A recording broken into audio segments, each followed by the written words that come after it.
Tofu dregs is absolute nonsense. The buildings in China are totally fine. If you've ever watched David Zhang's videos, he is a bullshit artist. He was actually posting videos of the Sichuan earthquake and saying buildings in China were just falling down. Total bull.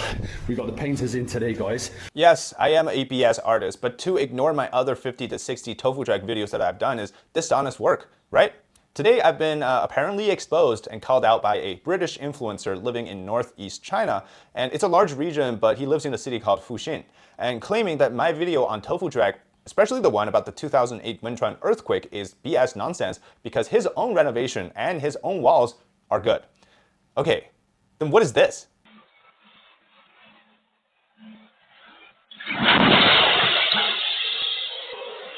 This is a bridge in Shandong province collapsed under weight from a truck passing by. In this frame, you don't see any steel rebar for weight bearing and reinforcement of the structure. Oh, and the official excuse is they're saying that a tire on that truck blew up and it destroyed the portion of the bridge. Okay, were the tires made of TNTs? Like, what? Tofu drag is literally just an encompassing phrase that describes subpar quality of building materials, bad construction, cutting corners. It's often where the building is weak enough that you can even use your hand or fingers to smash or pick apart what the building material looks like tofu crumbs, and that's why it got the name tofu drag.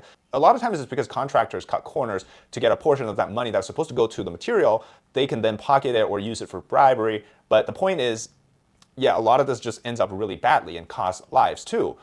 Just things like steel rebar not where they're supposed to, or non-existent at all, or things just don't last or collapse and all those things. So all of that is considered tofu drag.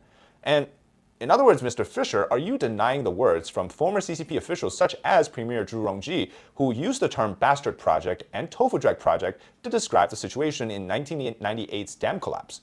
Yeah, sure, that was more than 28 years ago. You'd think that the issue has improved, right? Why does it still exist in China today?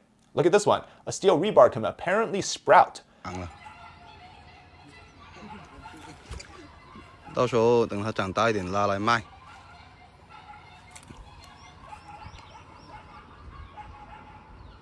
Yeah, maybe they do add some organic tofu element into it. A bridge 400 meters from where you live had the thinnest steel rebar.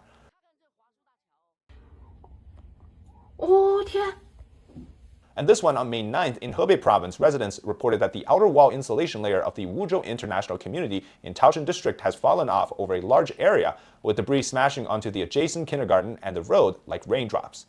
Guess what the government does? Well, they sent in people to threaten the user who posted the video to make it private.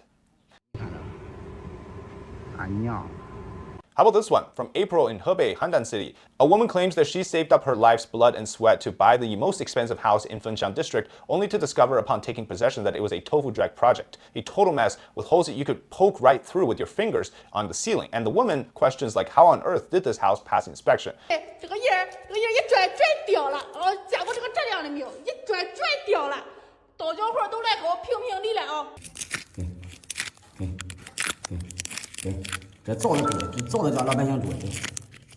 Well, unfortunately for you, it probably didn't go through inspection. It probably was a bribery that let it happen. How about in the northeast, in the area you live, or the region you live? On March 29th, around midnight, a building in Hailin City, Heilongjiang province, experienced a partial collapse, resulting in 7 deaths and 2 injuries.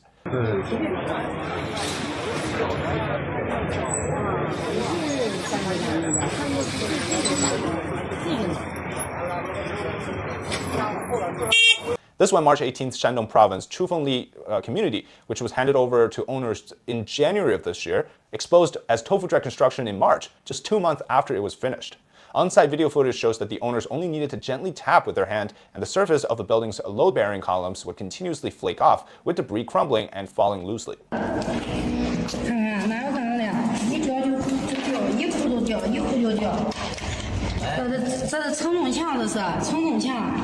And that video has since been deleted. Yeah, so the government doesn't want you to see this because they first get the videos deleted and then they get people like you to talk about how great China is for the entire cover-up. Or you have situations like this.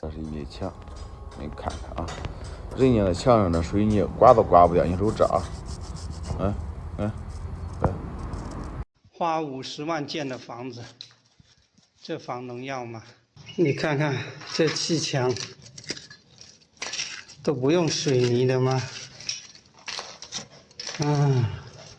我花50万建的房子，手一捏就碎。你们说说，这是人干的活吗？你看，手一捏就碎，啊。Or this.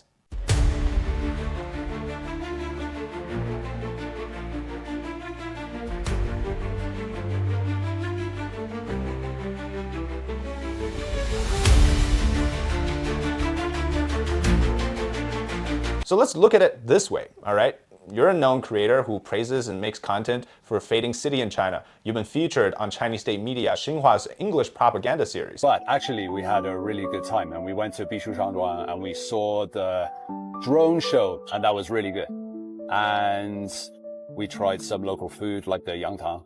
And what construction workers in this case turn your house into a tofu drag project? Is there any benefit to it?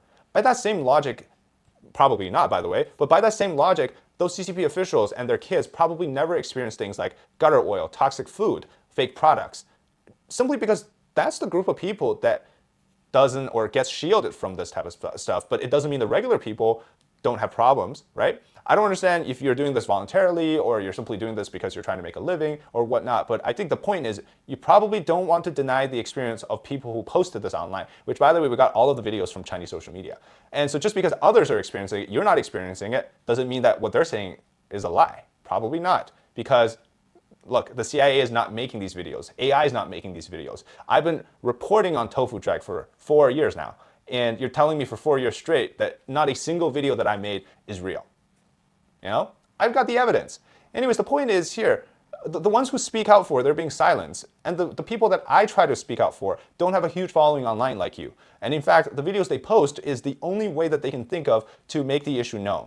In other words, they're likely never getting the right compensation. They're likely not going to get a court case where it wins in their favor. They're likely never going to get the resolution that you and many other CCP shells are getting, because, you know, you're enjoying a privilege that most Chinese people don't get to do. Look, I can also make claims like, oh, I've never been robbed before, that means crime doesn't exist. I've never had a cheeseburger, that means meat doesn't exist. Just because you're personally not encountering things like this doesn't mean it doesn't exist. But you know what, at least you can do some Googling. Oh, sorry, I mean, you're in China, so probably by doing. I know you don't get news that freely anymore, but look, these are from Chinese sites. Some of the most major disasters in the northeastern area actually happened in the past few years, which you don't talk about. The tofu drag construction that saw the ice rink collapse that was finished about 5 years before that. A Chichihara school gym collapsed, the roof fell down, 11 people were dead. The athletic arena roof collapsed, which again was a tofu drag construction situation. Here you have a supermarket in southern China. Less than a week after it opened, part of it collapsed into the river below. Sure, you can argue, oh, they shouldn't build it on a river, but I thought China was all about amazing infrastructure. 哎呦，好恐怖耶！这是一个超市，超市的地板突然塌陷了，塌陷在了水里。天哪，太恐怖了！昨天刚来这家超市，不要进来，出去吧。 In fact, it seems like you don't even cover any news that's negative about the city you live in Fuxin. This was February this year. Fuxin Textile Company failed to pay pension insurance for workers, and a large number of them gathered in front of the municipal government building to defend their rights. Or this case here with taxi drivers in multiple northeastern cities, including in Fuxin, went on strikes to protest the lack of work and low pay. This taxi driver from northeast China said, life up in the northeastern region is simply not good, which you again don't talk about. The driver said that he's from Jixi City. A family of 3 there can only earn about 20 to 30,000 yuan a year, which converts to about $4,000 to $5,000 a year. Over 60% of the people aged 70 and above survive by scavenging through trash bins. 2个人。但是东北的物价会不会相对来说低一点？不低。